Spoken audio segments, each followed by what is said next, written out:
Hey, how's it going, everybody? Welcome to Freebeat, where I post new music-related content every single day. So if that sounds good to you, hit that subscribe button, ring that notification bell. Let's get started. So today I'm going to be showing you guys a secret kind of set of features. There's actually 9 different features on the OPZ that no one really tells you about, and you have to kind of dig deep to access them. Now, really quick, before we begin, I do want to mention you will need a computer, either a Mac or a PC.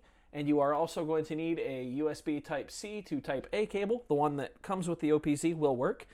We are going to have to plug the OPZ into the computer.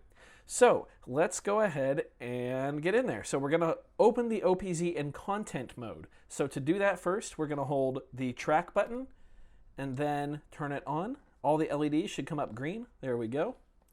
Once that's done, we can go ahead and plug it into our computer.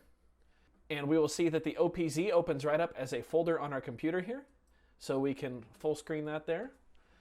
Now what we can do is we're going to go to the config folder, and then we are going to go to the general folder. Now it might ask you what kind of program do you want to use to open this folder. Just go ahead and use Notepad or whatever the basic word processing software is on Mac. So now we have this file right here. And you'll see up here, we've got several different options, 9 of them actually. And you'll see each option here has either true or false written next to it. So if you want to change these features to off or on, you simply change the false to true or the true to false. You just want to make sure that when you change these, you leave the comma on them at the end if there was a comma. So all of them except the last one there. So let's go over what each of these do. So backlit keys, this one is very cool. If you turn this one on to true, all of the keys will be slightly backlit. So this is great if you're playing live and you can't see what you're doing. You want to have a little glow on your keys so you can see what's going on. Or if you're like writing music in bed. So I use this one all the time. So I'm going to change it back to true because I had it on true before this video. So I just select that there, pull out my keyboard, and then I'll type in true. There we go. And so now when I turn on my OPZ, I'll have all my keys slightly backlit. It does use a little more battery, but it's very cool. Now we have disable headphone decibel reduction. That one is pretty self-explanatory. If you turn this to true, it's not going to regulate your headphones for you when it power or when you hear stuff come out of it. So use at your own risk because you could probably blow your headphones out with that. Disable microphone mode. This one is really handy. So for those of you who don't know, if you turn your OPZ like this, and the green light comes on, that means that it's waiting for you to press the mic button right here, the screen button, to turn on the microphone. So it can be really distracting and really actually hard to use if you turn your OPZ sideways, like if you're like rocking out or something like that with it, because once that green light comes on, a whole bunch of different features are enabled on here. So you can turn mic mode off completely with this feature, which I keep it on just because my OPZ stays on the desk most of the time, but yeah. Next one here, disable parameter page reset. This one is really neat. So you know how when let's say you're on the bass track and you're on page 2 of the parameters, and then you change to, I don't know, the kick track, it resets to page 1 of the parameters. If you have disable parameter page reset to true, it will automatically keep the page that you're on when you jump tracks. So you could go from page 2 of the bass track straight to page 2 of the kick track or page 2 of the snare track, any of the tracks. That one can be very cool. I've kind of gotten used to the fact that it resets every time I switch, but if you think that this would be beneficial to your workflow, go ahead and change it to true. Next up, disable start sound. This one, again, very self-explanatory. You know when you turn on your OPZ and it makes that like that beeping noise? If you put true on this one, it'll turn that noise off, which is awesome because I don't like that sound. So I'm going to type true. So this next one, disable track preview, is very, very useful. So you're probably familiar with the fact that when you hold the track button and switch between the first 8 tracks, it will play whatever the last sound that was played on that track. It'll actually make the noise. When you change this to true, it will make it so it does not do that and you don't hear that anymore. It's awesome.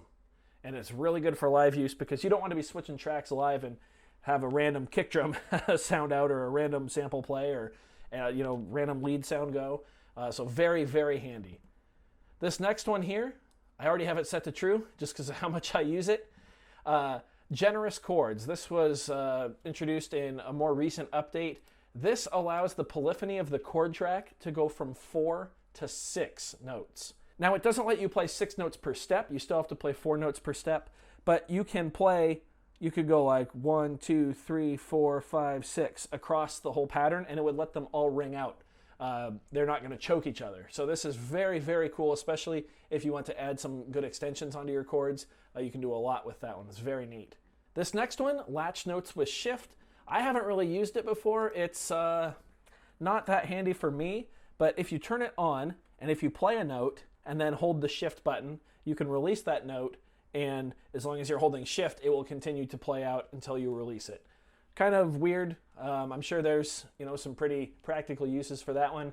I don't really need it though. Okay, so for our last one, we've got temporary parameter add effects A. So that one's kind of convoluted in name, but not really in function. So if you guys watched my last top 5 tips for the OPZ video, then you'll remember that if you hold the shift button, you can make parameter adjustments with the knobs without actually changing them, because when you let go of shift, it goes back to what it was before you did anything. However, when you do that, anytime you make a change when you're holding shift, it adds a little bit of send to effect A for some reason. I don't know why they did that, but this allows you to disable that. So you can come here and you can type false.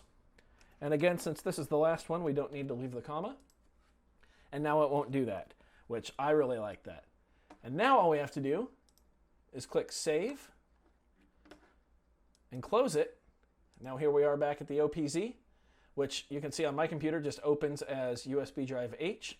So we're done with all those parameters now. I'm going to right click. I'm going to click eject. Safe to remove hardware. And now I'm going to come down here. You'll see the LEDs are blue. Now they are red. We have to wait for them to cycle through. Now we can remove this and our OPZ is ready to go. So I'm going to plug it in. And here we are. So I'm going to clear whatever that pattern was.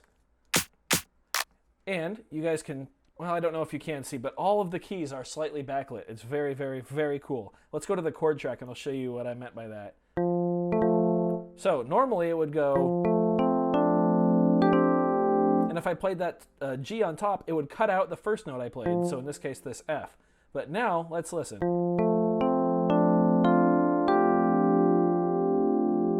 You can tell I played 6 notes there, and it let them all ring out. Very, very cool stuff.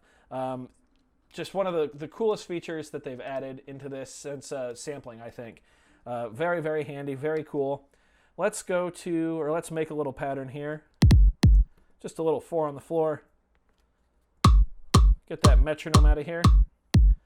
So now, if we hold shift and pitch up the bass drum, you'll notice we're not getting any of effect send A on there.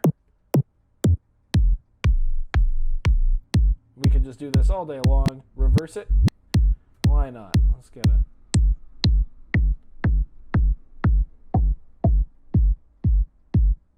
Awesome. And last but not least, I'm going to turn it off and then turn it back on so you guys can hear there is no more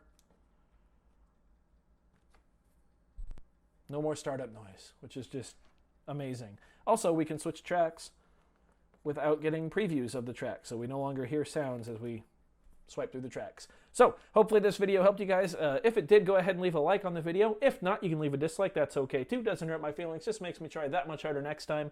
Either way, be sure to hit that subscribe button, ring that notification bell. Thanks for being here. Check out those links in the description down below. Thanks for watching. We'll see you next time. Bye.